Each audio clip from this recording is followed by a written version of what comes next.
This map pack in some ways is one of our first full direct Halo game projects. We started thinking about what do we want to do for map packs, when do we want to do them. We definitely wanted to pay full service to the universe created in Reach. One big consideration when we were working was how do we fit this to the fiction? All these maps are unique from the story standpoint of being places that are snapshots around the Reach universe as Reach is falling. You're constantly confronted with the fact that there's this beautiful place, but it's not going to be there forever.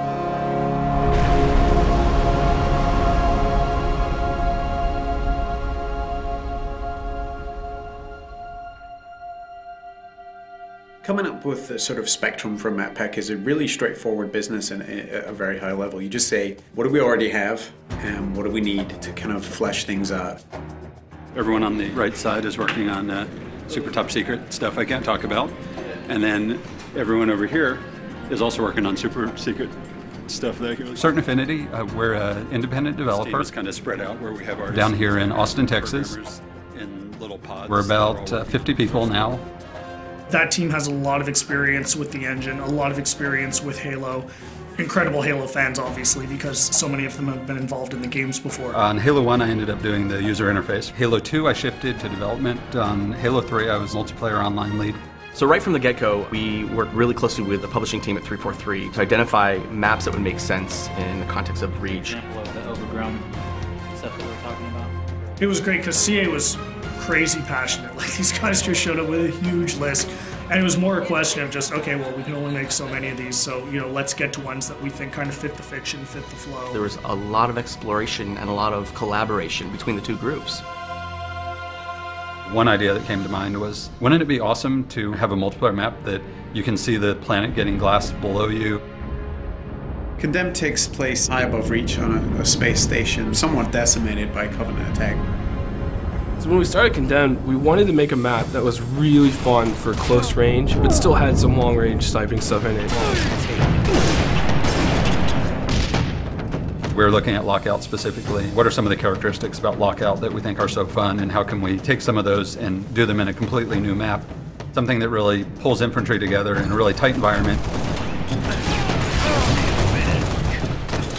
It is a circular map. You know, how do we prevent people from just getting in this habit of going in a circle and never meeting each other? The low grav center, which we experimented with a couple different ideas on. Starting this one spot where no matter where you are on the map, you can always get to the action quickly, or you can always get across the map quickly. It does change your gameplay style and things you need to do. And you're kind of a sitting duck when you're sitting out there in low gravity, floating around. I remember at one point there was a giant energy beam that would come down, and if you were standing on that center platform at the wrong time, you would get blasted to smithereens. It was just encouraging people not to go into the center of the map, which is the exact opposite of what we wanted to do, so we just removed it. The earliest stages of the art pass were dark and much more creepy. If it's dark and industrial, it's really easy to get lost. So over the course of development, we decided to brighten this space more. And make it still retain a lot of the character we originally wanted, but to make it work. On a really tight map like Condemned, it's critical that the player is able to orient themselves. It actually came down to a lot of art coming in and helping us out and doing color-coded rooms. In the comm room, there's actually a big hologram establishing where it's been damaged and that it had been abandoned. Thinking about it like a facility that you would be in, you know, what kind of signage would be around that would help you navigate an airport or a hospital or a military base. One of the effects which we iterated on the most was the shield door effect. We couldn't make it look like a shield from any other shield effect that you have in Halo because that would communicate a certain functionality. We had to design a new one, and we went through probably 4 or 5 different iterations. Some were way too strong and way too distorted because people want to be able to stand and shoot through the reactor core, and so we couldn't do anything that would really obstruct the view. I think it's going to be really fun when people play it the first time and they think they can go their old camping routines with the shield door and they just get a sticky grenade right in their face and they're going to drop it. At the end, I feel like we have a map which has a lot of mood in each of the spaces and really feels unique, not just in and of itself, but to the rest of all the maps that are within the Halo franchise. We're looking at the story and the fiction, and we really want all of our maps to be set in very distinct locales. Highlands is a military training preserve where certainly Spartans did some training. You have the guard tower in the middle, judging the war games. The Pelican crash landed that had a bunch of Spartan 2s on it. The Covenant coming in and glassing the entire planet. The lighting for Highlands was really based around the idea of a forest fire. The closest thing we could come up with to glassing, nearby glassing. In some of the original concepts that we did, we were really going for more of an abandoned training facility. We had vines growing up, the buildings, and lots of overgrown foliage. Originally, the waterfall, which comes down through the middle of the map, flowed over and actually kind of hid the gully where the ghost is in there. While it's very interesting to do that kind of work, it doesn't really line up with the Halo aesthetic. Sometimes it's really good to just go back to a really simple shape and just get players meeting as fast as possible. From the ground up, we wanted to make a giant expanse with bases in it and vehicles in it. What's the flow of the vehicles going to be? How are they going to move across the map? And then how, on top of that, are the infantry going to move? We made it big because we wanted it to be very vehicle focused. One of the reasons I think it works well as objective is you have so many different options to how to get from point A to point B. It's a weird hybrid of Blood Gulch style map kind of as a foundation, but mixed with these much more complex infantry spaces and these tighter spaces and all this verticality. But also having a variety of different locations that you can kind of hide and sneak and kind of make your way through the map and hopefully find the other person before they see you in the sights. Definitely speaks to the Halo of yore.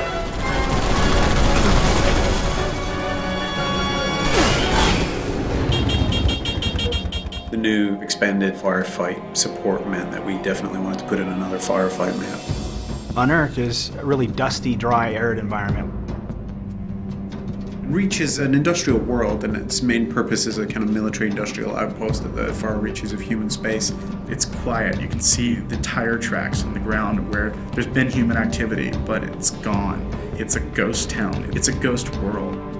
So you're seeing this huge open-cast mining facility with these kind of step plateaus where the minerals are being extracted from the ground. The complex itself is built right next to a meteor impact, so it made unearthing the titanium really easy. Set, start. Creating a firefight map is a very different experience. We have to account for all these different types of AI of all different sizes, of all different movement types. Phantoms come in and supply the enemies to the outer perimeter. Hunters are almost 2 times the size of a player. When you go to put a door in, can this giant hunter fit through it? We really wanted to make a map that would allow people to jetpack from multiple levels. We wanted people to be able to armor lock in hallways and block the AI and get them to have to move and do different things. We cater to a wide variety of playstyles. If you want to do close quarters combat, there's opportunity for that in there. If you want to just get in a vehicle and run havoc and run over, 40, 50, 60 grunts, then you can. They want more vehicle combat and firefight because that just adds a different dynamic than just being a Spartan on foot. There's an inherent oval racetrack, and we have warthogs. So you put 2 and 2 together, you can run laps through the map. So there's literally through the main structure, and then under the bridge, and then back around. You can load up with your buddies, get a rocket launcher, rod and shotgun, and then run laps and just rack them up. Just mauling through tons of Covenant. It adds this kind of exclamation point on the excitement and fun that is firefight. I hope that when players first play Unearthed, that they take a look around and just feel inspired and in awe of the grand scale of things, because it's a huge map.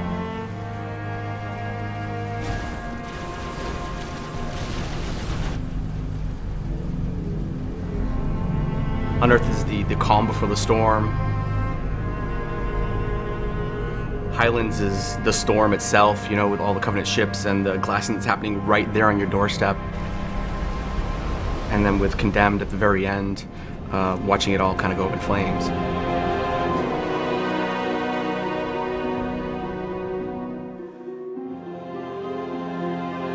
This is really something being created by 343 and CA and just being created by a bunch of diehard Halo fans.